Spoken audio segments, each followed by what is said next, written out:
ये कहानी है रवि की। रवि एक मिल में काम करता था। 5 सालों से वो शहर की एक मिल में मजदूरी किया करता था। हेलो, हाँ बोलो रमा, कैसे फोन किया? हेलो जी, आप तो हमें गांव में लेने आने वाले थे, क्या हुआ जी, आप आए नहीं? रमा, अभी ठंड बहुत हो रही है और मेरे पास तुम्हें गांव से शहर लाने के लिए अभी पैसे भी नहीं है।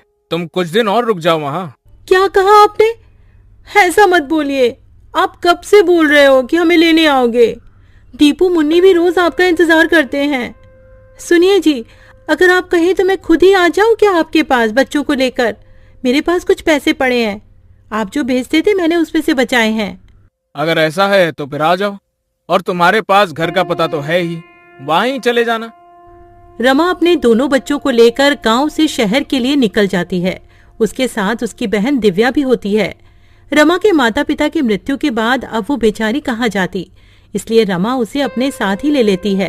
ठंड का समय चल रहा था, दिसंबर का महीना, जिसमें कड़ाके की ठंड पड़ती है। रात होते ही रवि मिल से अपने घर को निकलता है। अरे यार, आज तो कुछ ज्यादा ही ठंड पड़ रही है। हाँ यार रवि, ये ठंडी ठंडी हवाएं और चारों तरफ पड़ती हुई धुंध, बहुत ही ठंड है भाई। चल जल्दी जल्दी घर चलते हैं। रवि अपने घर पहुंचता है। वो एक झोपड़ी में रहता था। रवि अपने बच्चों को देखकर बहुत खुश हो जाता है। वहीं वो अपनी साली दिव्या को भी देखता है। अरे दिव्या, तुम यहाँ? ओह अच्छा, याद आया। कोई बात नहीं, अब तुम हमेशा ही हमारे साथ रहना। पापा, मुझे आपकी बहुत याद आ रही थी। हाँ पापा, आप हमें लेने क्यों नहीं आए? बच्चों, मुझे थोड़ा सा काम था। तुम दोनों ने कुछ खाया? हाँ जी, मैंने दाल चावल बनाए थे। आप भी हाथ मुंह धो लो, मैं आपके लिए भी खाना लगा देती हूँ।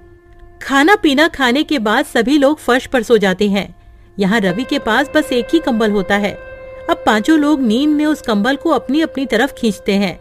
एक तरफ रमा और रवि लेटे हुए थे, दूसरी तरफ दोनों बच्ची और दिव्या लेटी हुई थी। रमा को ठंड लग रही होती है तो वो सारा कंबल अपनी ओर खींच लेती है। ठंड तो उस समय सबको लग रही होती है, ठंड जो इतनी कड़ाके की पड़ रही होती है। तभी रवि उठकर देखता है कि उसके बच्चे और उसकी साली दिव्या ठंड से कांप रहे होते हैं और सारा कंबल रमा ने ओढ़ा हुआ होता है। रमा, उठो उठो जल्दी। क्या हुआ जी, आप जाग क्यों रहे हो? वहाँ देखो। रमा अपने बच्चों और बहन की तरफ देखती है और वो घबरा जाती है। उसके बच्चे और बहन ठंड से कांप रहे होते हैं। हाँ जी, आप देख क्या रहे हो? जल्दी से कंबल बच्चों पर डाल दो ना, ठंड बहुत है। रवि सारा कंबल बच्चों और दिव्या पर डाल देता है और रवि और रमा दोनों ही बिना कंबल के ठंड से ठिठुर के सो जाते हैं। सुबह रवि और रमा दोनों ही जल्दी उठ जाते हैं। रमा, तुम ठीक तो हो ना? तुम्हें सर्दी तो नहीं हो गई? रात को बहुत ज्यादा ठंड थी, मैं इसीलिए तुम सबको यहाँ नहीं बुलाना चाहता था। मेरे पास तुम्हें ठंड से बचाने के लिए कपड़े भी नहीं है, मुझे माफ कर दो। हाँ जी, आप क्यों माफी मांग रहे हो? आप चिंता मत करो, मैं बिल्कुल ठीक हूँ। आप तैयार हो जाइए, आपको मिल भी तो जाना है। मिल जाते हुए रवि परेशान सा लग रहा होता है। वो सोच रहा था कि मालिक से एडवांस पैसे ले लेगा, जिससे वो एक और कंबल खरीद कर ले आएगा। लेकिन जब वो मिल जाकर देखता है तो मिल में जोरों की आग लगी हुई होती है। वो अपने दोस्त प्रीतम से पूछता है, प्रीतम, ये मिल में आग कैसे लग गई है? ये कैसे हुआ? अरे क्या बताऊं यार, शॉर्ट सर्किट हो गया और मिल में आग लग गई।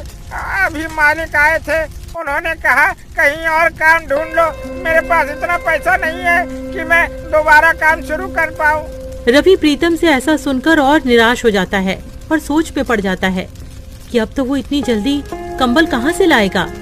ना काम है और ना ही पैसे। प्रीतम, अब हम क्या करेंगे, क्या काम करेंगे?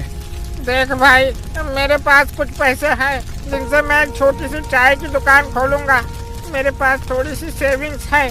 तू बता, तू क्या करेगा? पता नहीं यार, मेरे पास तो पैसे भी नहीं है। जितने पैसे यहाँ से मिलते थे वो पैसे तो मैं अपने गांव भेज देता था। अब तो मेरे पास एक फूटी कौड़ी तक नहीं है। चल, मैं घर चलता हूँ, फिर मिलेंगे यार। रवि घर आ जाता है। उसे देखकर रमा समझ जाती है कि कुछ तो बात हुई है। रमा अभी तो कुछ नहीं कहती है। जब बच्ची और बहन खाना खा के सो जाते हैं तब रमा कहती है, क्या हुआ जी, जब से आए हो आप परेशान लग रहे हो, क्या बात है, बताओ ना मुझे। रवि रमा को सारी बात बता देता है। रमा भी रवि को ऐसे उदास देखकर खुद भी उदास हो जाती है और कहती है, हाजी आप इतना परेशान क्यों हो रहे हो, सब ठीक हो जाएगा, भगवान पर भरोसा रखो। मेरे पास कुछ पैसे बचे हैं, उनसे आप थोड़ी सी रुई और कपड़ा ला देना। मैं उससे एक रजाई बना लूंगी, उसके बाद आप काम ढूंढने चले जाना। सुबह होते ही रवि रमा को रुई और कपड़ा देकर वहां से चला जाता है और रमा रुई को कपड़े में भरकर रजाई की तरह सिल रही होती है। तभी, दीदी क्या हुआ, सब ठीक तो है ना? जब से हम यहाँ आए हैं जीजा जी कुछ दुखी से रहते हैं, क्या उसकी वजह मैं हूँ? अरे दिव्या, तू पागल है क्या? ऐसा कुछ भी नहीं है। तू तो जानती है ना, तेरे जीजा जी तो ऐसे नहीं है जैसा तू सोच रही है। वो तो उनकी मिल में आग लग गई है, वो इसीलिए परेशान है। तू ज्यादा अपना दिमाग मत चला। हाँ, जाकर अब अपना काम कर। रमा एक सुंदर सी रजाई बना देती है। उधर रवि पूरे दिन यहाँ वहाँ काम ढूंढता है, पर उसे कोई काम नहीं मिलता है। वो निराश होकर घर आ जाता है। रवि घर आकर देखता है रमा ने एक सुंदर सी रजाई बना ली होती है। अरे वाह रमा, तुमने तो बहुत ही सुंदर रजाई बनाई है। अरे तुम तो बहुत ही अच्छी रजाई बनाती हो। जी, वो गांव में खाली समय में मैंने रजाई बनाना सीख लिया था। आप बताइए, कहीं काम मिला क्या आपको? नहीं रमा, बहुत ढूंढा पर कहीं कोई काम नहीं मिला। कल फिर जाऊंगा, देखते हैं, कहीं कुछ न कुछ काम मिल ही जाएगा। रमा बच्चों को नई रजाई में सुला देती है और खुद दोनों मियाँ बीवी पुराने कंबल में सो जाते हैं। अगले दिन रवि का दोस्त प्रीतम रवि का हाल पूछने उसके घर आया हुआ होता है। तभी, अरे वाह रवि, ये रजाई तो बहुत अच्छी है, कहाँ से लाए हो? अरे प्रीतम, मैं ये कहीं से लाया नहीं हूँ। ये रजाई तो तेरी भाभी ने बनाई है। क्या कह रहे हो? ये रजाई भाभी ने बनाई है? भाई, ये तो बिल्कुल वैसी ही रजाई है जो दुकानों में मिलती है। अरे वाह भाभी जी, आप तो बहुत ही बड़ी कलाकार हैं। अरे तू वो सब छोड़, ये बता तेरी चाय की दुकान का क्या हुआ? हाँ भाई, मैं इसीलिए तो आया हूँ। मैंने हाईवे पर एक चाय का स्टॉल खोला है। तू बता, तेरा क्या हुआ? कहीं पर काम मिला कि नहीं? नहीं भाई, अभी तो मुझे कहीं भी कोई काम नहीं मिला। मिल जाएगा, वैसे भी मैं ढूंढ तो रहा ही हूँ। अच्छा, आप भाभी एक रजाई मेरे लिए भी बना देना, मुझे ये रजाई बहुत पसंद आई है। जी भाई साहब, मैं आपके लिए भी एक ऐसी ही रजाई बना दूंगी, आप ले जाना। अच्छा रवि, तुम एक काम क्यों नहीं करते हो? क्यों ना तुम रजाई बेचना शुरू कर दो। भाभी जी बहुत अच्छी रजाई बनाती है, लोग खूब खरीदेंगे ऐसी रजाई।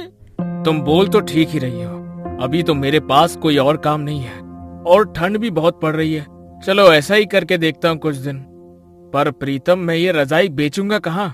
हाईवे पर मेरे चाय के स्टॉल के पास तुम भी रजाई बेच सकते हो। पर प्रीतम, एक और दिक्कत है, मेरे पास पैसे भी नहीं है सामान लाने के लिए। अरे तुम चिंता मत करो, ये लो पैसे, इनसे तुम सामान ले आना है। ठीक है, फिर मैं आज ही रजाई बनाने का सामान ले आता हूँ। क्यों रमा, ठीक है ना? आप जैसा भी कहो, मैं तो आपके साथ कोई भी काम करने को तैयार रहती हूँ। रवि और प्रीतम दोनों चले जाते हैं। रवि बहुत सारी रुई और कपड़ा घर ले आता है। उसके बाद रमा रजाई बनाने का काम शुरू कर देती है। रवि के साथ साथ रमा की बहन दिव्या भी उसकी मदद कर रही होती है और बच्चे भी रजाई में रुई भरने में लगे हुए होते हैं। 2 से 3 दिन में सबने मिलकर 10 रजाइयां बना ली होती हैं और रवि सारी रजाइयां लेकर हाईवे पर प्रीतम के बगल में ही बेचने लगता है और देखते ही देखते उसकी रजाइयां बिकने लगती हैं। वो रजाइयां बहुत सुंदर लग रही होती हैं, जिसकी वजह से लोग खरीदने आ रहे होते हैं। देखा तुमने रवि, बिक गई ना सारी रजाइयाँ। अब तो बस रजाइयाँ बनाते रहो। रवि घर जाकर रमा को सारी बात बता देता है। रमा बहुत खुश हो जाती है और रवि और रजाइयां बनाने की तैयारियां करने लगता है और रवि का रजाइयों का कारोबार खूब अच्छा चलने लगता है। इस तरह रवि अपना खुद का काम करने लगता है और अपने परिवार की सारी जरूरतों को पूरा करता है।